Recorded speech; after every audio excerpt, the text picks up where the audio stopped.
आज मैं स्वयं ही जहां प्राकृतिक आपदा कल आई है और हमारे किसानों की फसल भी वहां ख़राब हुई है, स्वयं ही मैं उस क्षेत्र के अंदर गया था। हमारे विधायक राम कुमार जी और हमारे जिलाध्यक्ष योगेंद्र राणा जी और हरविंद्र कल्याण जी का भी कल फ़ोन आया था। हरविंद्र कल्याण जी ने भी कहा कि आप वहां पर ज़रूर आएँ और मैं आज उस क्षेत्र का दौरा किया है। मैंने कल ही इस बात के आदेश कर दिए थे कि जो क्षतिपूर्ति पोर्टल है उसको खोला जाए और हर गांव के अंदर आज हमने सभी में कहीं पटवारी को भेजा है, कहीं कानूगो को भेजा है, कहीं तहसीलदार को भेजा है। एक भी गांव ऐसा नहीं है जिस गांव के अंदर पटवारी, कानूगो या तहसीलदार ना हो। वो फिजिकल भी जा कर के जो नुकसान हमारे किसान का इस ओलावृष्टि के कारण हुआ है ताकि उसकी भरपाई की जा सके, उसके हमने आदेश दिए हैं। और हमारे किसान को इस बात की चिंता करने की ज़रूरत नहीं है, क्योंकि पहले भी सरकार किसानों के साथ कंधे से कंधा मिला करके खड़ी थी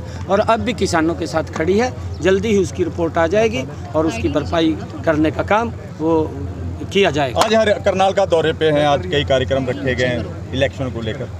हाँ, आज यहाँ मैं दोपहर से कई कार्यक्रमों का लोगों से मिलने का है, उनसे बैठने का है, बातचीत करने का है, क्योंकि यहाँ से चुनाव है और 2 कमल के फूल यहाँ से खिलने हैं।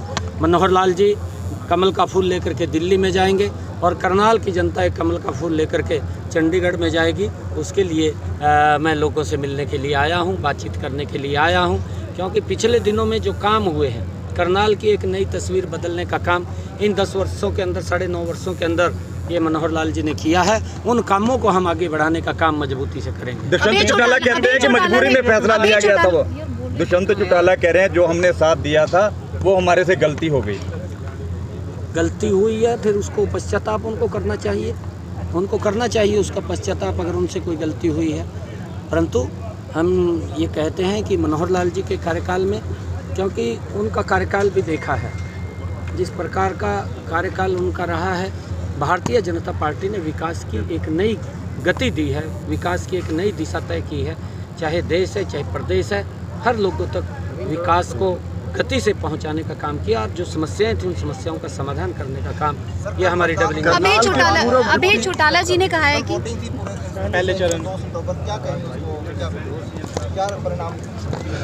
नहीं, देखिए लोगों का जो उत्साह, जो जोश देखने को मिलता था, नरेंद्र मोदी जी की नीतियों को वो अप्रिशिएट करते हैं, क्योंकि गरीब तक ये पहली बार नरेंद्र मोदी जी की नीतियाँ पहुँची हैं, उनका लाभ पहुँचा है और लोग बड़े मैंडेट के साथ नरेंद्र मोदी जी को तीसरी बार प्रधानमंत्री बना रहे हैं। और जितनी सीटों के ऊपर चुनाव हुआ है, कांग्रेस कहीं दिखाई नहीं दे रही, भारतीय जनता पार्टी नरेंद्र मोदी जी की ही सीटें बड़े मैंडेट के साथ हुआ है। अभय चौटाला जी ने कहा है कि नहीं, देखिए ये कई कारण हो सकते हैं, क्योंकि फसल अभी पीक पे है और हर व्यक्ति लगा हुआ है।